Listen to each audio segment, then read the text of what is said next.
All right. Talk now or no? All right. Yes, we're live. We're live. All right, cool.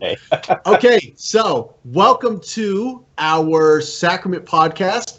I told you guys we would get a better production quality out of this, and we've got our video producer right now behind screens. Goes by the name of Boyce. Wave for the people, Boyce, even though they can't see you, just wave anyways.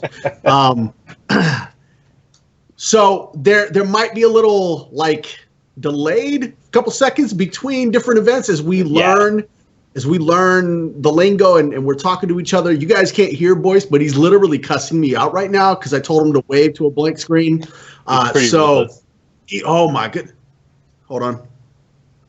And Peyton Manning is apparently retired. This isn't football. What the hell are you doing? Okay, focus, boys. Focus. We do midweek news now, so. Okay, so I had my notes up here because my printer is down. I'm looking for it. Oh my goodness. Yeah, look at that. One thing I had to do, literally one thing I had to do was have my freaking notes up, and somehow those disappeared. Oh, no, they didn't. Here they are. All right. So, Boyce is cussing at me again. So last week, we talked about the discussion. Oh my goodness, I forgot to put a post up. I apologize. We talked about the discussion of changing attack to efficiency / proficiency. I think we actually ultimately landed on the term efficiency. Efficiency, yeah. Yep. So, but that discussion is something that we got into, and then we reviewed IR21, Rathar, God of Dead. Last week, I meant 2 weeks ago. The Dark Elves and crafting. And I did get cussed at by one person for crafting, but it's, whatever. It wasn't me. No. It was actually kind of indirect cussing at. So this week, we're actually bringing you a treat. I know some people might be over listening to Brad McQuaid right now. For those of you that are not, I appreciate it. I didn't realize they were going to be doing this at the same time. This is our time, and we're taking it. Even if it takes us 2.5, 4 years to get it, we're going to take this shit, okay? So this is the first half of our Flyover Kickstarter video, and this is essentially what you're going to see. And I promised you guys that I would show you this the moment we had it. We had it, I think, finalized yesterday. And so, Boyce. Did everyone die?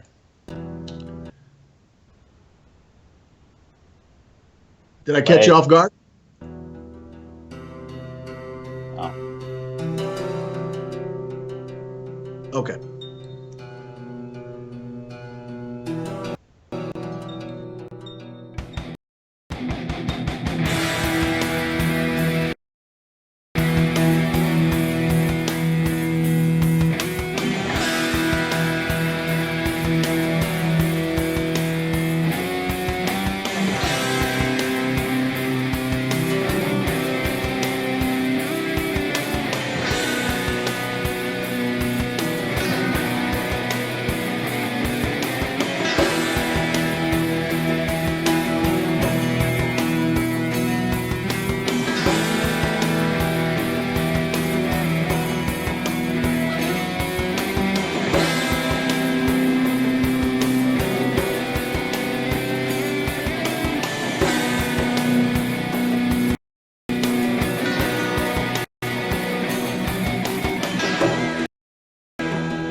We're live. Hello, world.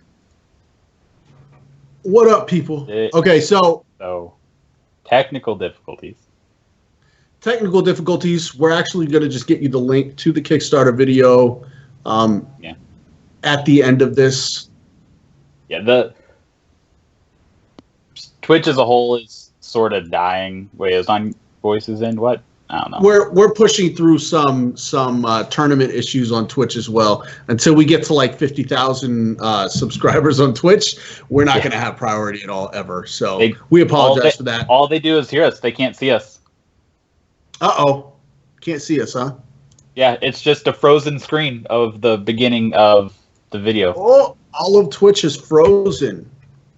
Except for the other one's still going. Yeah, but it has like 2 FPS at the moment. Refreshing. If you refresh, it's live. Oh, God.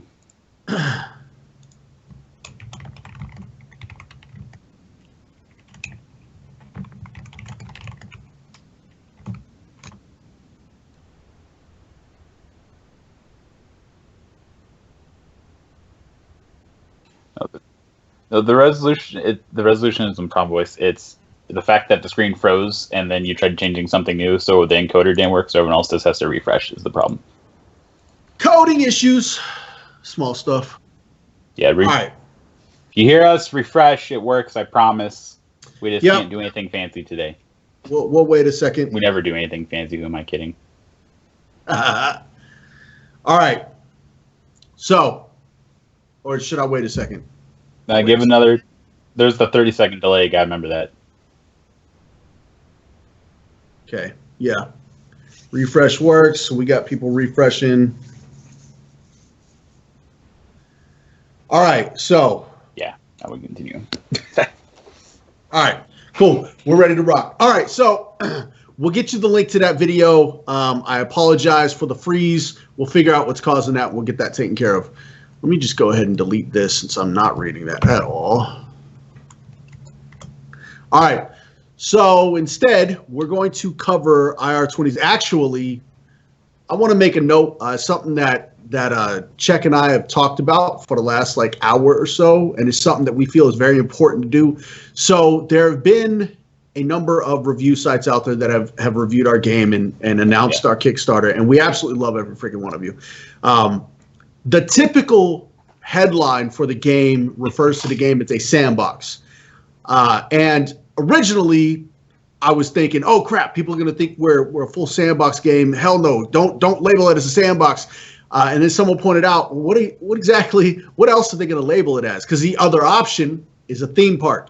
So right now, we're going to fight to simply remove the labels, period. Because neither of those labels work with us, especially not a theme park.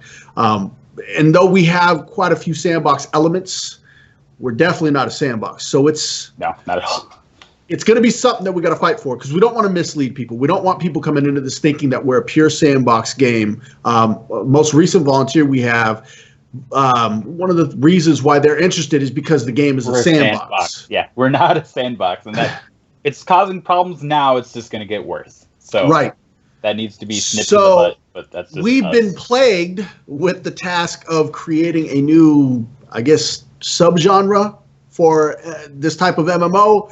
It's something we'll do in a couple of years. For right now, we're just going to fight against the titles because they clearly don't work, right? We've seen a lot of games that do classify as a sandbox or a theme park.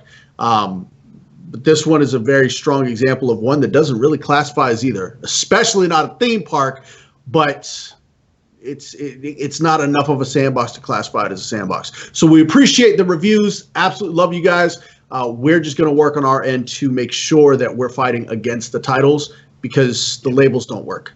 Labels are broken right now. All right. Well, in general, don't label things. Learn what the fuck it is. Life lessons from Czech. There you go, guys. I think the labels help some people identify what it is initially to see if they want to be interested. But after that, man, you got to dig in and find out something you're into. All right, so IR22. We have released an IR22. I've got so many documents up right now. Yep. This is we are working before the podcast. Yep. Yeah, literally up to about 5 minutes ago, 10 minutes ago, we were working on design documents for the podcast. All right, so this week we go into the creator system, and the creator system is going to be embedded into the crafter system. So they kind of work side by side. We felt it important to identify the creator system somewhat differently. It will have its own progression, but it will right now. It works as you pick a craft, and this is one of the classes you select from. And that's right now.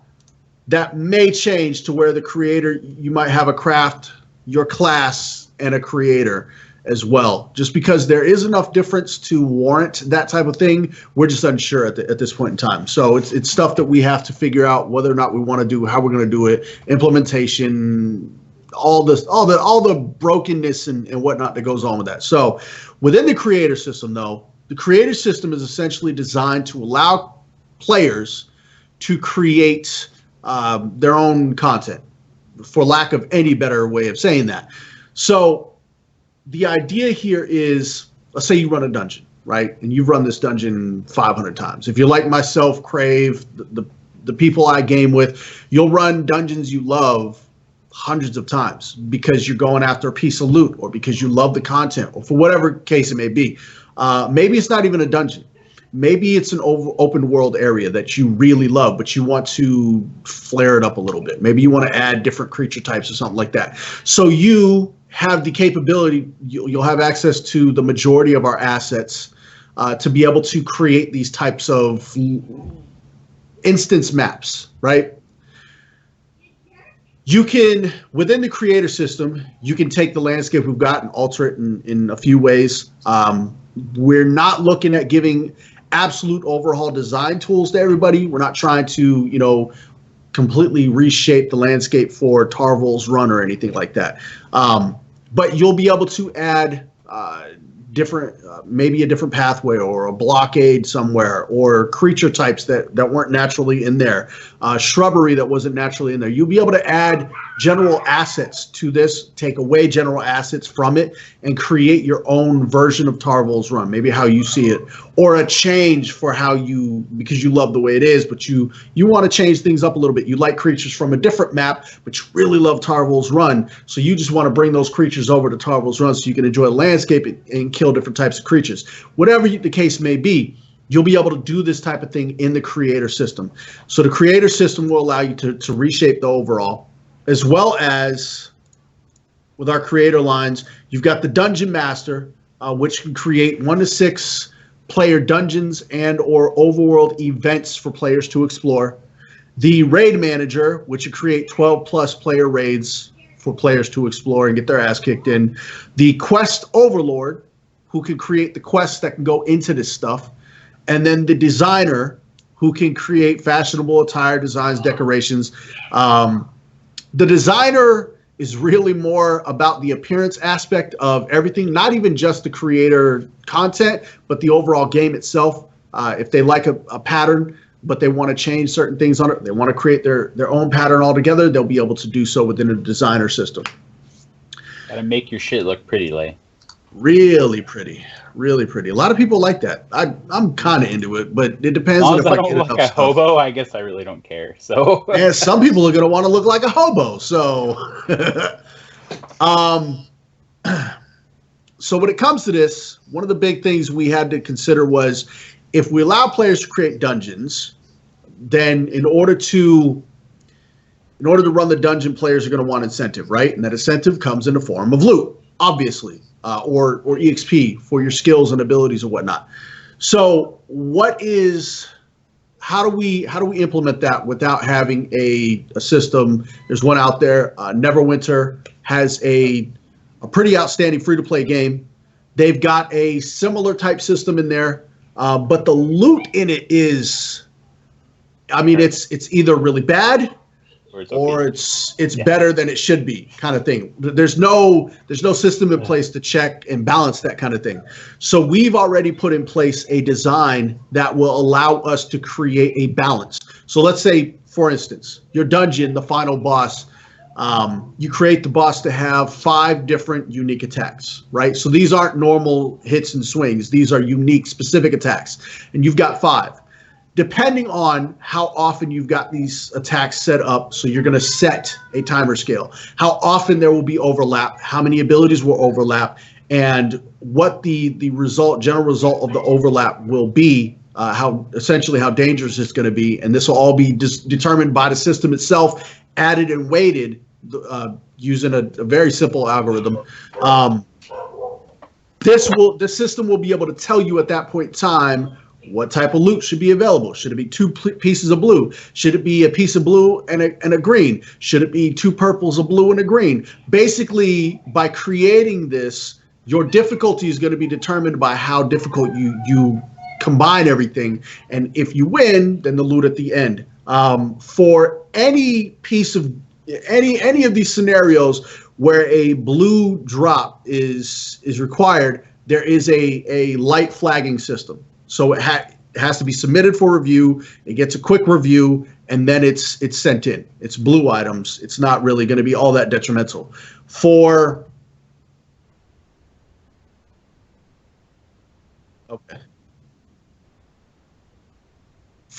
the purple and higher drops, which these are really raid type drops right here.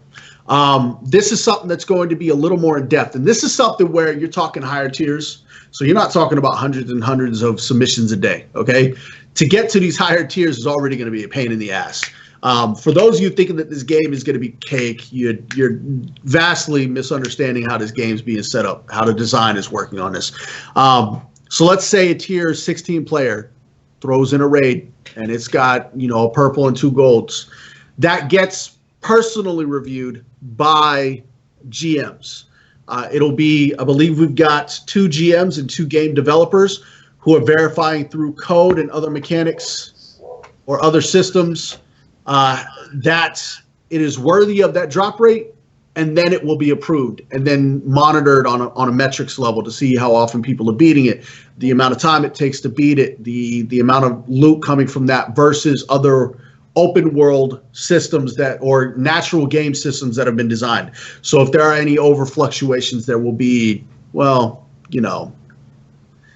will be consequences for those trying to hack a system, essentially. Rollbacks and stuff being taken away is absolutely going to be a tool being used, because we're not afraid to reset a system that simply just needs to be reset. Nobody's perfect. We're not going to be perfect. We will have mistakes. To try to just penny up through it is going to be a nightmare. With that, with the creator interdependency, just like crafting, obviously these things are going to be far more involved. If you create an overworld Morrowind, right, and you put a tavern in it and a bridge, it'll be nice to enjoy that. It'll be fun to go out and kill stuff, but it'll be even more fun if you've got quests added to it. If you've got a dungeon manager adding a dungeon on one side of it, and then a raid manager adding a raid and a quest line that connects all of it together. So interdependency will be huge in this aspect to creating complex, more enjoyable scenarios for people to enjoy. Some people might just take a dungeon that's currently out there and they might just make some minor changes to it. Those will be some of the systems you see. Some people will recreate an entire storyline from scratch. So we'll create an entire storyline from scratch. To go with this system is what we are calling the PvPE, or player versus player environment system. And in this system specifically,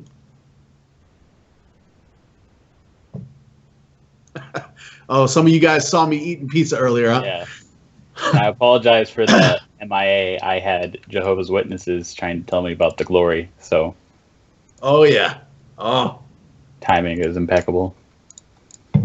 All right, so with this player versus player environment system, this becomes, so you use the creator system to create this, but this becomes it's another instance system with a different rule set. So no outside gear can come into the PvPE system, and nothing obtained within PvPE can come outside. So essentially, the first time you log into a PvPE system, your character is cloned, recreated, and placed in the world. tiers are relevant in this type of system. This system is our attempt to create a tabletop feel for the game space, the virtual game space. There will be the ability to completely stop all AI elements, pause everything in its tracks, have players roll for the next ordeal that's going to happen. Next scenario. Make decisions. Right, the next scenario, thank you. Make decisions based on what scenarios they're facing. So let's go back to the Morrowind example I had, right? If you create an overworld Morrowind, you put a tavern in it. The players all meet up in a tavern, and you as the DM can determine what's going to happen in that tavern based on what players are doing. You can have players roll a dice, which will be an in-game UI. You can have the players roll a dice to see if their attempts to do whatever they want to do succeed. Based on that, you can create an entire scenario that flows as you do. Now, obviously, there will be limitations on these kind of things, right? We'll never be able to pull a tabletop scenario into a virtual space on its absolute complexity. Well, I can't say never. We're not capable right now. We don't fully understand enough. This is a live R&D, all right? There are games out there that have tried this. We've seen what happens, what a lot of the hiccups are. And so our attempt is to address a lot of these hiccups in a live manner. At the same time, being an MMO, it means that we can dedicate a team whose sole purpose is to enhance these scenarios, to make PvPE more engaging and more enjoyable for players. So that's our attempt at PvPE. It's really quick, really easy to understand. It's something that we want to put in a game, something we know is going to be dangerous to master, that will take time, but we believe a lot of people, especially role players, are going to highly enjoy the system. They're going to love the shit out of it. Absolutely. And it's really simple to do. The players are literally creating all of this stuff. Like, this is zero work for us. All we have to do is ensure that all the assets are readily available in the API. And that's, we're planning to do that from the beginning. It makes it very simple for us to do. So that's the creator and PvPE system in a nutshell. As if you want to answer Cinden's question, because you'd be better suited for that than I would, because I don't know yet. How will you get entrance to those people-created dungeons? Over a dungeon finder, or are there spots in the world where you can enter it?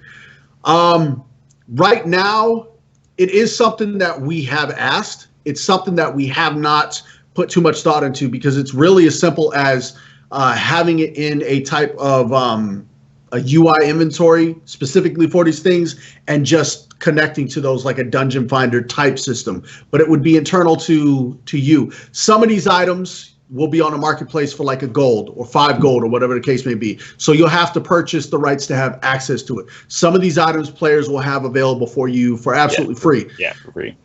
It'll be an interactive system where you're going to see players who they want to be creators. That's the focus they want to be, but they need the currency in order to do some things within the creator system and within other systems. So they have to have some type of trade market as well. So we don't know just yet, but it'll likely be something very simple, very elegant, and easy to utilize. All right.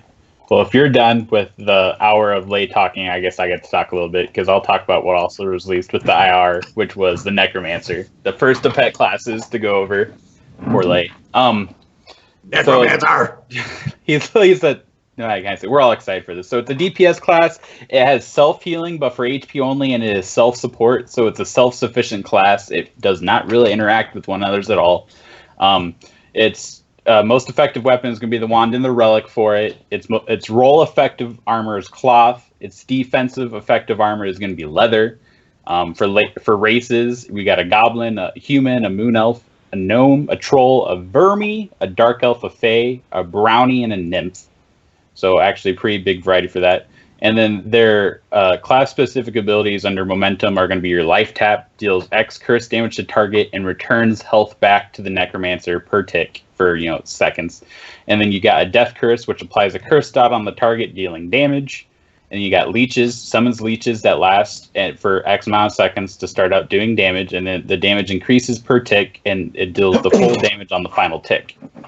And then you have Swarm, which summons your undead shades to attack your target, and these follow the rules of the Swarm pets, which I'll explain here after I'm done saying their skills.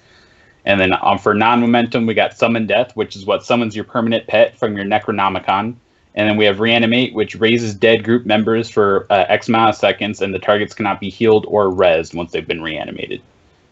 And then the bread and butter, which what really separates our pet classes apart, because Lay is really adamant about this, and I love pet classes almost as much as him, is it's to make the pet classes need their pet. It doesn't just follow you around and like watch what you're doing and every so often tickle a monster. Like this classes that use pets will not operate at 100% capacity unless you're using your pet to 100% capacity.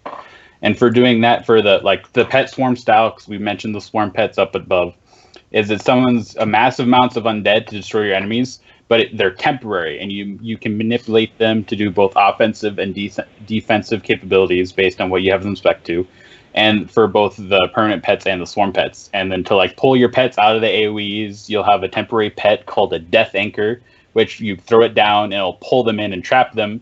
And then when you need them, let them go back to what they're doing, you'll release the anchor. And then for the permanent pets, it touches on the Necronomicon that was mentioned. And their Necromancer pets are going to be single target focused, but they're going to be summoned for their different types of damage they do based on where it's from. Slashing, fire, air, blunt, etc., etc. And they'll follow your target or whatever target you select, because you'll be able to control your pet to do different attacks on different mobs. And then you determine this pet by just a UI drop-down menu. And then the temporary pets, then when you summon them, they increase the effectiveness of your permanent pet. And then the swarm pets, English are hard, been doing this all day. And the temporary pets will protect them from damage. You can use Shift, Control, or Alt to switch between the pet to like a mini support pet, your undead anchor, so on and so forth. The summon defensive pet, it draws all the, which is the anchor, will pull them all out, and then casting the second time releases it. Why did we reiterate that twice on the stock? Oh well. I'll skip that then. So why does that repeat it like 3 times? Design docs, man. You start in different areas and just go for it. Whatever.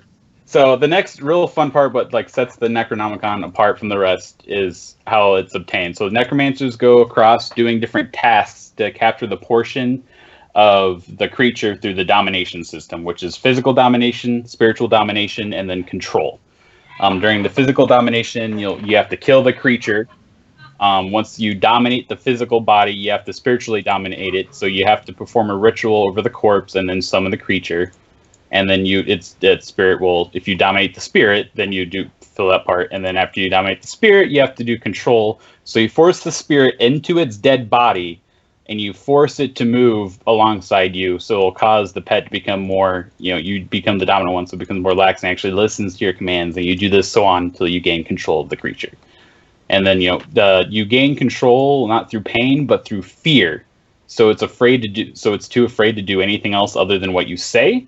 And so it needs to fear you more than death. And so once you have that completed and you have gained full control of both physical and spiritual domination of the creature, you take out its flesh and you apply it to your Necronomicon, and then you can build some of the creature at will. I do not believe I missed anything. So Necromancer, very dark, but it starts on the system that what we do for all pet classes, where everyone's unique in its own way. But also on top of it, the class is a pet class. It's not a class with a pet. So it needs to operate through its pet to do the majority, if half, depending on the class, of its function, because the pet is what the class does. We are adding to the website for the pet classes, pet creature types. This is something that is up on staging that we don't have on the site right now. But essentially, as of right this second, and we are currently, I believe we have identified all of our creature types. Right now, the pet creature type is considered mortal, non-bestial, and mortal sentient creature types. So we might be adding more to that list, might be defining that list even more, as we understand all of our creature type classifications even more than we already do. So be ready. You can see that. You can watch that evolve. You can have discussions on what you feel they should be available to as far as killing, dominating, and summoning. And I wrote somewhere before somebody asks, yes, we have dragons. No, we're not sure if dragons are going to be tameable. Yeah, we're not sure if dragons are obtainable yet, okay? Honestly, we haven't even begun that conversation. Right. That is a massive conversation, okay? An absolutely massive conversation that has a great argument for and against. So there's just no easy answer to that specific one. So if you're looking for an answer to that, I apologize. You're going to be upset. All right. Does anybody have any questions about any of this stuff? Yeah. Relatively short podcast this week, especially since the video is broken. So, and we are trying to make these a little shorter, not too much shorter, as we don't have much to show you. We definitely want to be able to show you a lot of good things in the future. So those ones will be long. I don't want to wear you guys out right now with long podcasts. You guys see how my chair is all crooked and shit? That's how I sit in my chair. Paranoid about that. I got a gangster lean on my fucking chair. Like that's most everybody's chair is probably crooked or some shit. Mine doesn't face the right way, so I don't know if anybody's does. All right, where do we have the Sacrament flyover? Did we not put it up on YouTube yet? Not the new one, because it got done yesterday. We haven't dropped any frames or anything. We can try playing it again. Try to play it again, all the way through. All right, try to play the whole thing after we're done talking. You're fine. You have to talk. You set that up. If we can get this video to play through for you, well, regardless, I'm going to have Boyce upload that video to YouTube, and we're going to list it as public. And head over to the forums in an hour, tops, and check it out. I'll post it as an announcement. I'll even have that bitch sit up there for like 14 days or something like that.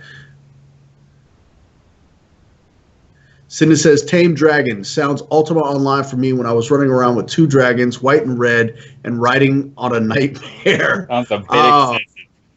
Yeah, that might be too many dragons, man. Yeah. I don't know. Although a double permanent pet system is not a bad idea for a for an AA system. So that's something to consider. I'm gonna have to take that note down somewhere.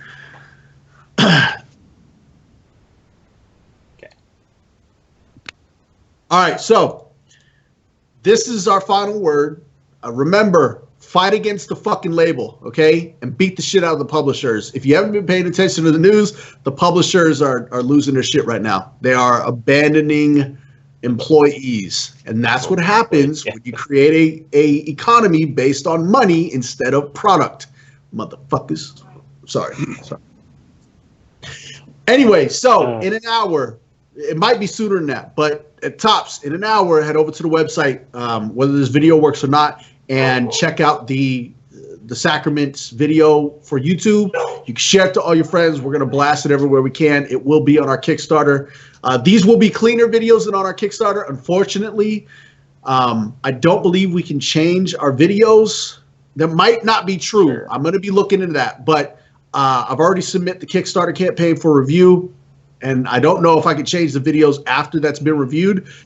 So, yeah. All right, boys. Let them have it all the way through.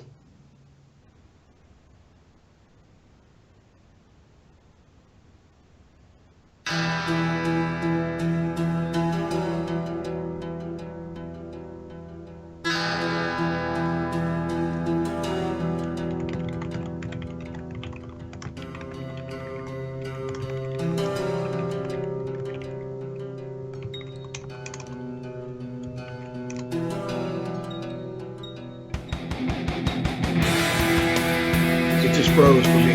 Yep.